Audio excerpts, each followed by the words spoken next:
আসসালামু আলাইকুম। আমি মেঘ। শুরু করছি আমার ১ম ভ্লগ এবং আমার ১ম ভ্লগটি কিন্তু শুরু করছি খুবই আনন্দঘন একটি মুহূর্ত আপনাদের সাথে শেয়ার করে।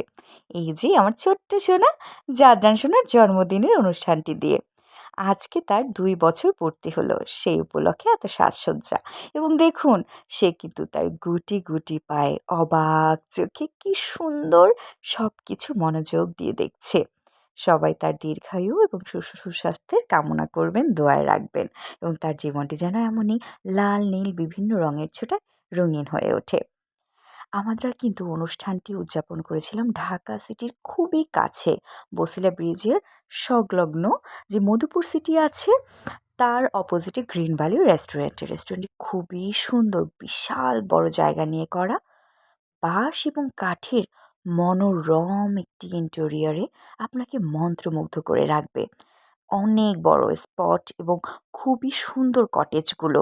দোলনা, চেয়ার পাতা, এছাড়াও সামনে পানির ফোয়ারা এবং সামনে বড় যে বিস্তর জায়গাটি দেখতে পাচ্ছেন, সেখানেও কিন্তু বসে খাওয়ার সুব্যবস্থা আছে। এদিকে শুরু হয়ে গেছে আমাদের অ্যাপিটাইজার দিয়ে খাবারের পর্ব শুরু। সব আত্মীয়রা বসে পড়েছে খাবার খেতে। এদিকে মৃদুমন্দ বাতাস, আলো ছায়ার খেলা, খোলা আকাশ। কি যে চমৎকার একটি পরিবেশ এবং এই পরিবেশে ইচ্ছে হয় বসে থাকি। হ্যালো জাদরান! জাদরান এবং তার মা সব অতিথিদের আপ্যায়ন ঘুরে ঘুরে দেখছে। আমরা এই ২য় তলায় বসে কিন্তু খাচ্ছিলাম। এদিকে দেখুন আকাশে পূর্ণিমার চাঁদ জ্বলজ্বল করছে। আমি এই লোভটি সামলাতে পারিনি। খাওয়া রেখে আগে ক্লিপটি নিয়ে নিলাম। এত সুন্দর পরিবেশ! ইস! কি মনোমুগ্ধকর! থাই স্যুপ এবং অন্থন দিয়ে আমাদের আজকের অ্যাপিটাইজার পর্বটি শেষ। এরপরে চলুন কেক দেখে আসি। এই লাল টুকটুকে গাড়ি কেক এবং পাশে যে রাউন্ড কেকটি দেখছেন, এটি কিন্তু আমি আজকের যে উদযাপন তার থিমের সাথে মিল রেখে করার চেষ্টা করেছি। আমি কোনো প্রফেশনাল বেকার নই ভাই, তবুও চেষ্টা করেছি। জাদরান আমি জাদরানের হচ্ছি মণিমা। তার মণিমার তরফ থেকে তার জন্য ছোট্ট উপহার। কেকটি কিন্তু খুবই মজা ছিল। ট্রাস্ট মি, আমি কল্পনাও করিনি যে এত টেস্টি কেক আমি নিজে তৈরি করেছি। বাট সবকিছু শেষে সুন্দর তো সুন্দরই, সব ভালো লাগলো। এরপরে চলে গেলাম কেক কাটার পর্বে। যদিও কেক কাটার ক্লিপগুলো আমি ধারণ করতে পারিনি। যেহেতু মুহূর্তটি খুব দামি, আমি সবার সাথে গল্প, হাসি, তামাশায় মেতেছিলাম। কখন যেন সময় চলে গেল কর্পূরের মতো উবে। ঠিকই, সময় কিন্তু কর্পূরের মতোই উবে যায় দেখুন। এই যে যেমন আজকের যে সময়টা আপনাদের সাথে শেয়ার করছি, এটি কিন্তু আমার জন্য একসময় স্মৃতি, তাই না? সময়কে যদি বাক্সবন্দী করে রাখতে পারতাম, তবে রেখে দিতাম। সময় কোত্থাও যাবে না। সময় খুবই দামি।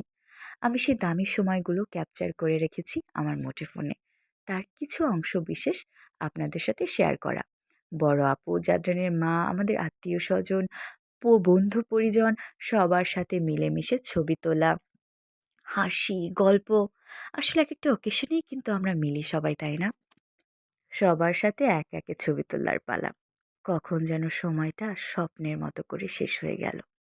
এরপরে কি, ছবি-টবি তুলে মেইন কোর্সে চলে গেলাম। মেইন কোর্সে যখন যাচ্ছি তার আগে আপুদের সাথে ছবি তুলে নিচ্ছি। খাওয়ার বেলা লিপস্টিক থাকে না, এই একটা ঝামেলা। এদিকে দেখুন যে আদ্রান তার মায়ের সাথে কি আদু আদু একটি মোমেন্টে আছে।